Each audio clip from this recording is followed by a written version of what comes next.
WYNT Mountain News first at 4. Good afternoon. I'm Steve Hensley on a busy Friday. First at 4, President Trump has reached a tentative deal with Congress to finally end the partial government shutdown, at least for now. The plan provides a window for border negotiations to continue and allows thousands of federal workers to get paid. CBS's Mo Lingi has the latest from Capitol Hill. President Trump endorsed a short-term plan to reopen the government until February 15th. I will make sure that all employees receive their back pay very quickly. Today's tentative agreement does not contain money for the president's long-sought border wall. This is an opportunity for all parties to work together. The president says he could still declare a national emergency if Democrats don't come to the table. If we don't get a fair deal from Congress, the government will either shut down on February 15th again, or I will use the powers afforded to me under the laws and the Constitution of the United States to address this emergency. The president, along with lawmakers on both sides, came under increased pressure to reach a deal as the effects of the shutdown rippled across the nation. On Friday, multiple airports experienced delays due to a shortage of air traffic controllers. Our airports will get back on track. We'll resume maintenance of our cherished national parks, and the IRS can issue tax refunds in a timely manner. The president has asked Senate Majority Leader Mitch McConnell to bring the plan to the floor immediately for a vote. With cooperation, we can pass legislation opening the government and send the DHS appropriations bill to a conference with the House today. About 800,000 government workers have gone without pay for more than a month. Mo Lingi, CBS News, the White House. President Trump had delayed his scheduled State of the Union address until after the partial government shutdown is over. Now, as mentioned in that story, delays were reported at LaGuardia, Newark, Philadelphia, and other airports today due to federal air traffic controller staffing shortages. In a statement, the Federal Aviation Administration said they are experiencing an increase in sick leave. New Jersey's Newark Airport, Tampa, and Philadelphia International are also experiencing delays. Well, Governor Matt Bevin made an announcement just moments ago regarding the 2019 governor's race. The governor said he will file for re-election, as he said in the past, but he will file with Senator Ralph Alvarado as his running mate. In the past, Governor Bevin has reiterated that he will be filing for governor in the coming days. That deadline is coming up on January 29th. Now, he will have to beat at least two opponents, Robert Goforth of Laurel County and William Woods, in the primary election in May. We'll have much more on Governor Bevin's announcement coming up at 6.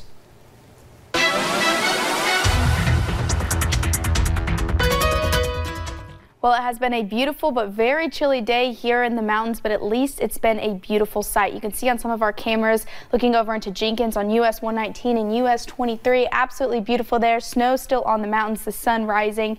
It's really been a beautiful day. And even looking at our Whitesburg cam, clear skies. We've seen that all across eastern Kentucky today. But like I said, it is a little bit chilly, so if you're going to head out, you're definitely going to want that jacket for sure. Satellite and radar showing a few flurries that moved to the mountains a little bit earlier. We started out with some clouds this morning. Partly cloudy skies moving to mostly clear skies, and that is really what we are seeing right now. Now, temperatures, like I said, they are chilly into those lower 30s. Some spots even up to the north are into those mid-20s, showing up into Moorhead, and we'll continue to see those temperatures drop throughout the overnight hours. So here we're going to be into the lower 20s heading into tonight. So we'll see mostly clear, but we're going to start to see those clouds increasing overnight and into your weekend, as we're going to bring back a few snow chances as well.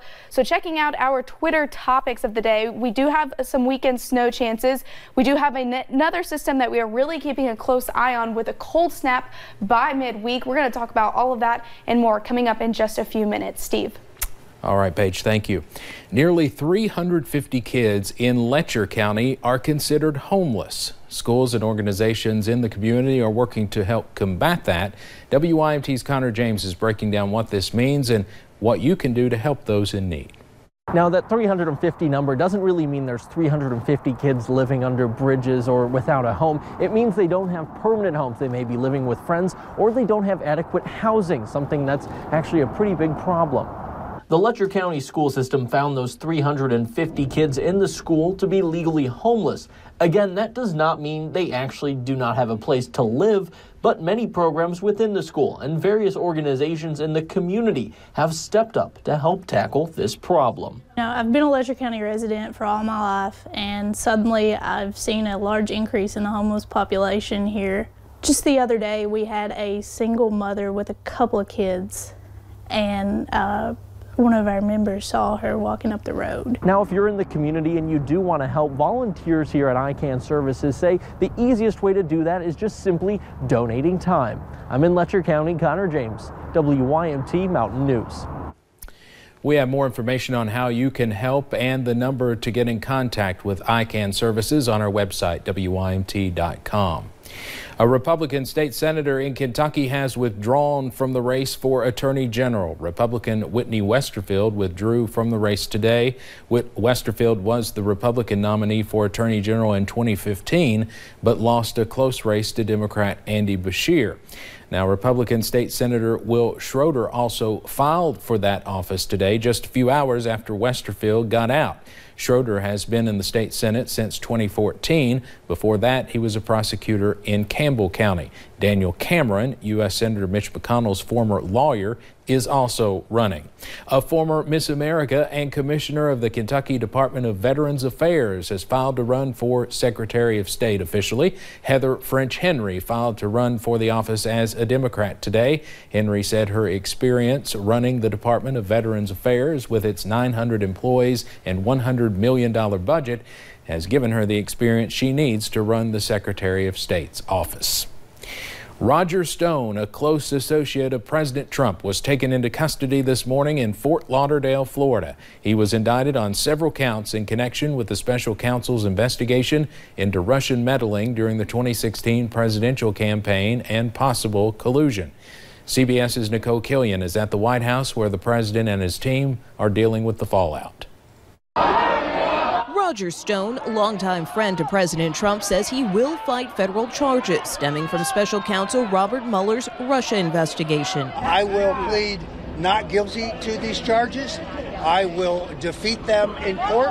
FBI agents showed up at Stone's Fort Lauderdale home early Friday morning to take him into custody. I would have been more than willing to surrender voluntarily.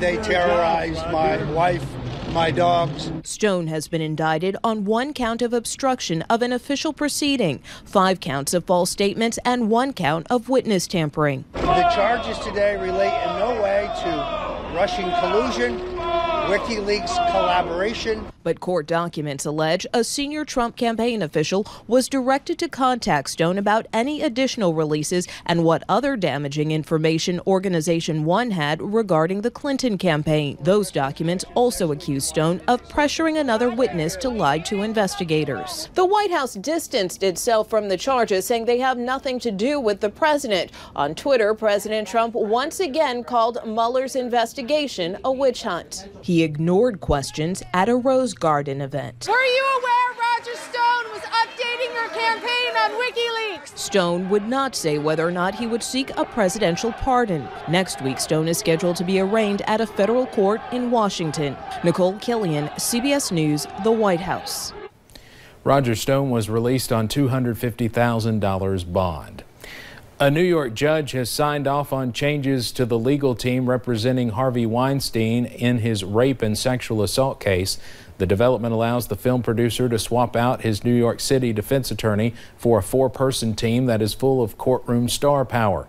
Weinstein did not comment as he entered the courthouse building earlier today. Weinstein is charged with raping a woman in 2013 and performing a forcible sex act on another woman in 2006. He denies all allegations of non-consensual sex. As the political crisis in Venezuela deepens, the State Department is ordering all non-essential U.S. personnel out of the country. Venezuelan President Nicolas Maduro, fighting to stay in power, severed ties with the U.S. Maduro claims the U.S. wants to install its own unconstitutional government in Venezuela. There's an estimated 70 to 80 Americans working for the U.S. in Venezuela. Let's head over to Wall Street now on this Friday. The Dow closes up today, more than 183 points. Coming up on First at 4, we'll take a look at some of tonight's high school basketball matchups in the locker room. And what are the chances for accumulating snow this weekend? We'll break down that full forecast in just a few minutes.